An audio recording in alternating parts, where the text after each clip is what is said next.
the moment to you, wherever you are across the world. This is Sport Africa. My name is Asholelu Afemi. Another weekend has passed, and so much action went into the days, Friday, Saturday, and Sunday, and African players doing their thing across the world. Of course, the major leagues are now ended, and attention is now majorly focused on the 2026 FIFA World Cup qualifiers. In the next few days, we expect players to gradually be returning to their countries and begin preparation. Once again, welcome. James Agberebi is here. James, you're welcome. How was your weekend? Yeah, thank you very much, Femi. My weekend was good. And how was yours? Yeah, it was fine. Thank you so much. And today, of course, we'll be jumping on something that well, I would say football fans of the continent have started already, though the Confederation of African Football has not officially released their nominees for the 2024 Player of the Year nominees, but football fans are already doing their own permutation. We'll be jumping on that today. And of course, we'll also be going to Equatorial Guinea. Crisis is brewing in that part of Africa. And then the CAF champions, we will be looking at that.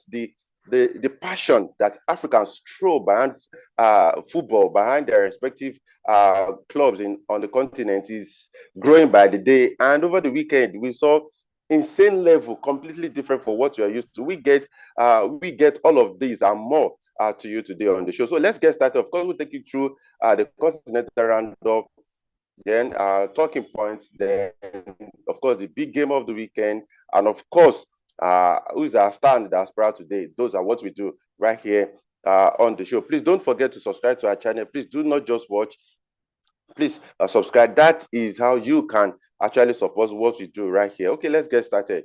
Now, before the weekend, there was a statement from World Football, FIFA, World Governing Football, FIFA, saying that they have banned 2023 Africa Cup of Nations top scorer Emilio Nsue. And of course, they have also banned Equatorial Guinea. Remember, Equatorial Guinea, they've had a perfect start in the 2026 World Cup qualifier. We saw what they did at the 2023 AFCON. And that is what everyone is talking about now. Though the Equatorial Guinea Football Association have said they have not officially received any letter from FIFA, but FIFA has made that categorically clear. And we'll be looking at that today. And of course, on your screen right now, you have 6 players who will likely be jostling for the African Player of the Year at the end of 2024, before the end of 2024. Now we'll be looking at how these 6 players fared this season and who will likely, with what they've achieved so far, will likely be crowned or will replace Victor Osimhen as the CAF Player of the Year. Yeah, James, once again, let's start. Sadly, on Friday, we couldn't do much because we had very, very serious connection problems right here that was beyond our control. But thank God you are here today. Let's talk about this first, James. We saw what the likes of Ademola Lookman has done this season. Victor Boniface and Mama Kudus, Mama Salah, and of course Brahim Diaz, and the people, not only even Nigeria, Ghanaians, Moroccans, of course Guineans, because of course you also have Seru Gorassi there, right there. James, we have Ademola Lookman, we have Brahim Diaz, we have Victor Boniface. That is 2 Nigerians. Then you have Mama Salah. Then you have Mohamed Kudus. Then you have Seru Gorassi. Now, I'll just read right here from the tab I have in front of me.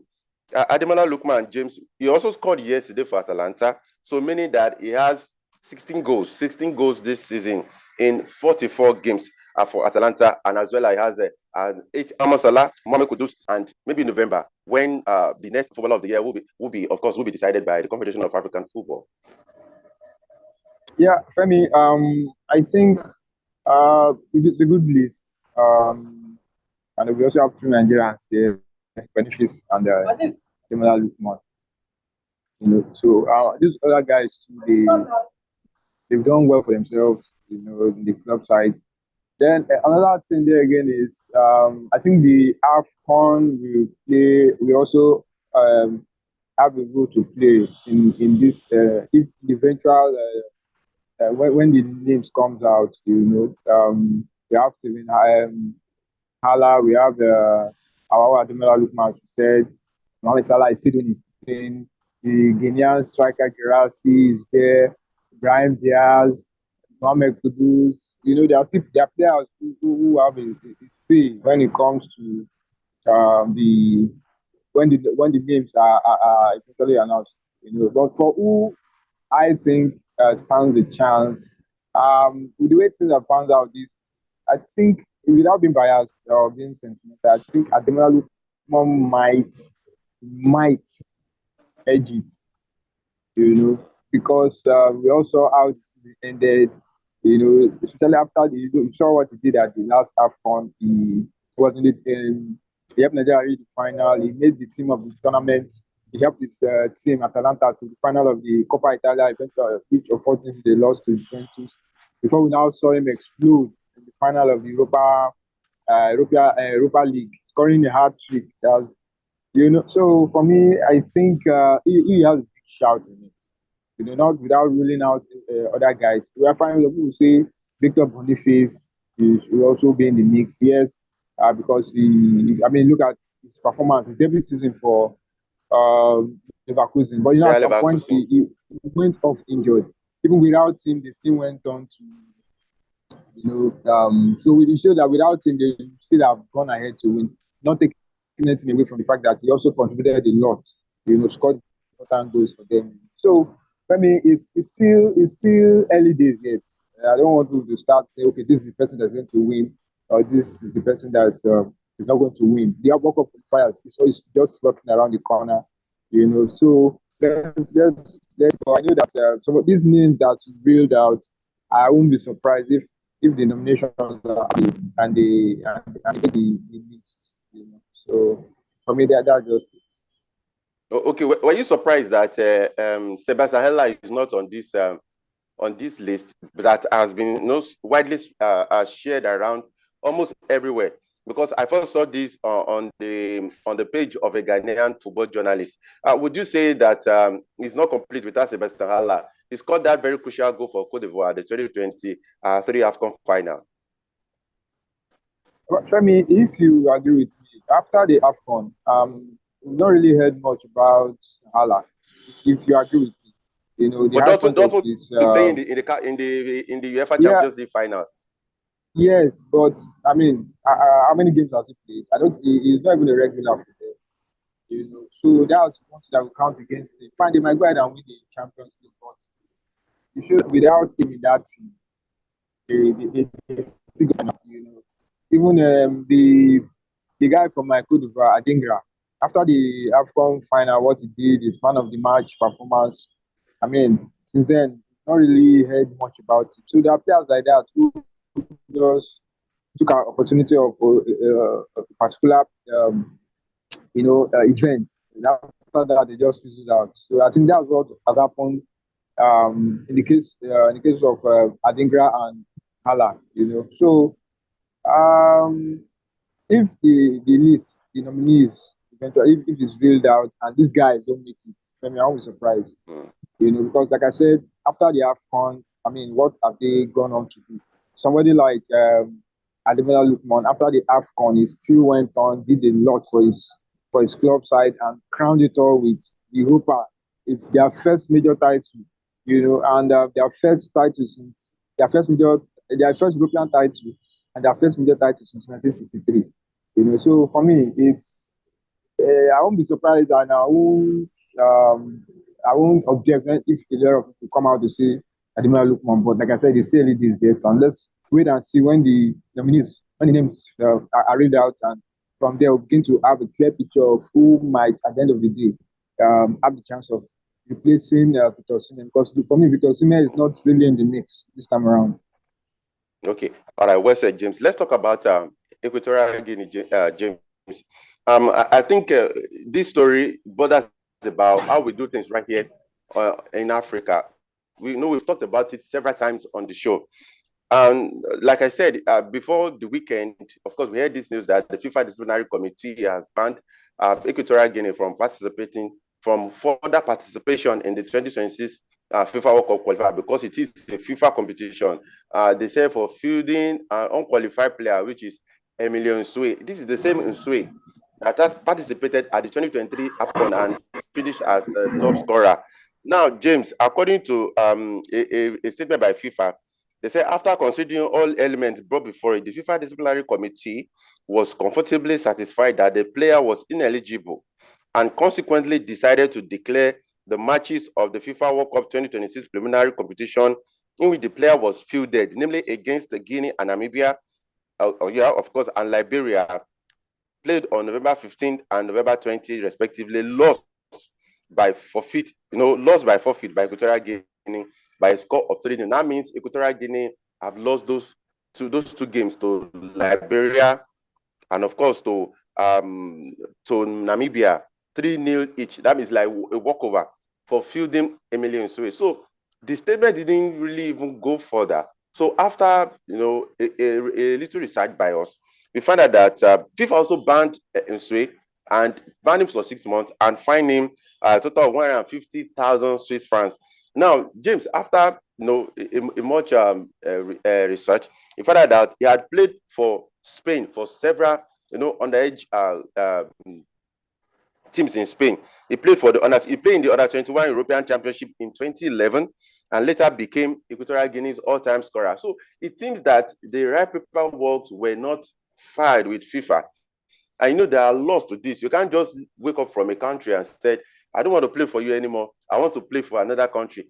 So I'm guessing that this is what actually happened, and Equatorial Guinea failed to do their due diligence, and now the hammer has not only fallen on the player, it has also fallen on them.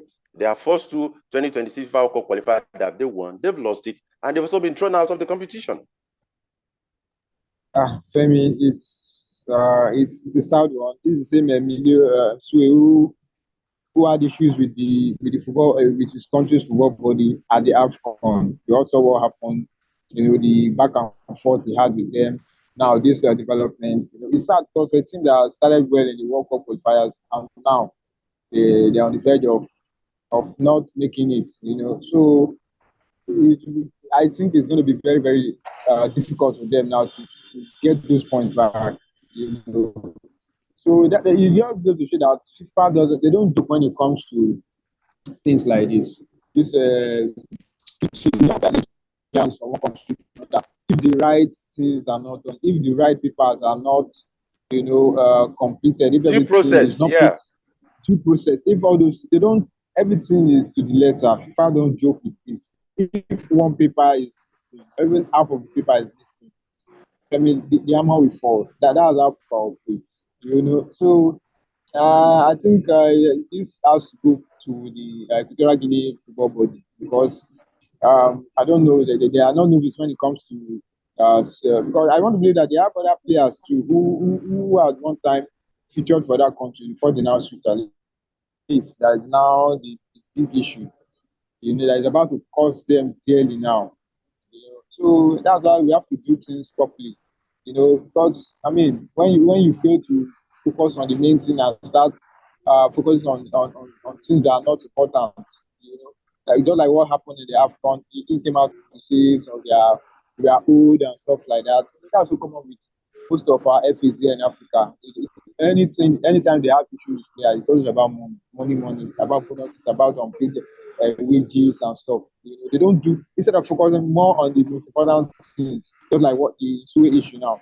You hardly find them doing the right thing, but when it comes to fighting players about money and you always see him at the forefront. So it's a sad one. This is somebody that topped the goal scorer chart at the last AFCON. Nobody ever thought of that. We are looking at the likes of Mohamed Kudus, Mohamed Salah, Tosime, but this is somebody who came and topped the scorer chart. But I mean, look at the way At 34. it all. Yes, and look at the way it all ended for him on the sound note. So it's a sad one for him, sad one for the team after putting in all this effort and Okay, James. Does this also indict CAF? Because I think if CAF being an international body, shouldn't they have also done the proper checks to ensure that someone who had played for Spain is not playing illegally for Equatorial Guinea? Because if FIFA could find this out, what stopped CAF from actually finding it out and not allowing him play at the 2023 AFCON? Maybe at that point they could have said, go and do the proper filing with FIFA before you come to represent Equatorial Guinea in a competition that is being organized by us. But I mean, sometimes when you look at CAF, it's like you are looking at the bigger version of African football federations. You know, when it comes to shabby stuff, doing things the other way, as in upside down stuff, you don't do the proper things. They're like the bigger version of what we see in other African football FAs. You know, I won't be surprised if, because we've had cases of issues in CAF. You know, so you think they will have that time to start concentrating on Equatorial Guinea and that a particular player to switch, and they will now give it their all. I mean, they will just do their. So for me, I think the Equatorial Guinea body, the football body that should be blamed for. You know, fine, you want to say CAF too because maybe they didn't really, I think they show the criteria, all the power works, you know, what and what is needed. You know, so sometimes maybe you would have escaped them, you know, but I mean, I won't be surprised because CAF too, they've been in all sorts of mess, you know, and stuff. You know, so I think the Okay. box stop on the Equatorial Guinea football body, they should take the major blame because I mean they are, I mean you know that for a player to switch allegiance, there are certain things that must be done, and if you fail to do it, I mean these are the kind of things that you're going to face. Don't joke with the World Football Governing Body. They will certainly fish you out. James, let's talk about the CAF Champions League over the weekend. Of course, Al Ahly are winning. You know, record extending 12 titles now. Or where you talk about being the best club on the continent, they won 1-0. And the surprising thing was, James, 2 hours, under 2 hours, the ticket was all sold out. Hopefully, I think we can get the video. The ticket was already sold out, completely sold out, and Al Ahly went on to win 1-0 over Espoir. You know, we've talked about it that they didn't do well actually in the Egyptian Premier League, and this would be the only way for them to play in the continent next season, and they did it in style. James, I'm sure you'll have been surprised if Esperance had won this already. Well, if Esperance had won, I wouldn't be surprised because they are a powerhouse too when it comes to club football in Africa. They've won the competition before. But they are not a team that just wave aside. They play their teams. You know, it's just that Al Ahly is the Real Madrid of African CAF Champions League. Keep winning it. You know that once they get to the final, they're always favorites. So it wasn't a surprise that they won it. You know, and for the, I mean, they just have to give it their all. You know, after playing so poorly in the domestic league, the only way to appease the fans is to win the CAF Champions League, which they did. And so for me, it's at the end of the day, it's the end of the season on a high note. You know, so for me, that's a good one for them. Like I said, I wasn't surprised. You know, so you know, before the final of the CAF Champions League and the Confederations Cup, we said these are two teams that are, when it comes to the final, they are masters of it. They know how to navigate their way, and that was exactly what we saw. You don't allow these teams to get to the final, because once they get to the final, they're just like Real Madrid. They know how to win it. You know, you hardly, I can't really recall the last time the Al Ahly lost the CAF Champions League final. I think that would be like way back 2016 against Mamelodi Sundowns, if I'm not mistaken. They just have a way of winning this tournament. You know, it would have been disastrous. I don't know how the coach would have coped or the players if they fail to win this competition it's because I don't know, because you know that it's not difficult for the Al Ahly board to bring down the hammer on any coach. You know, so for me, good one for them. Congratulations to them.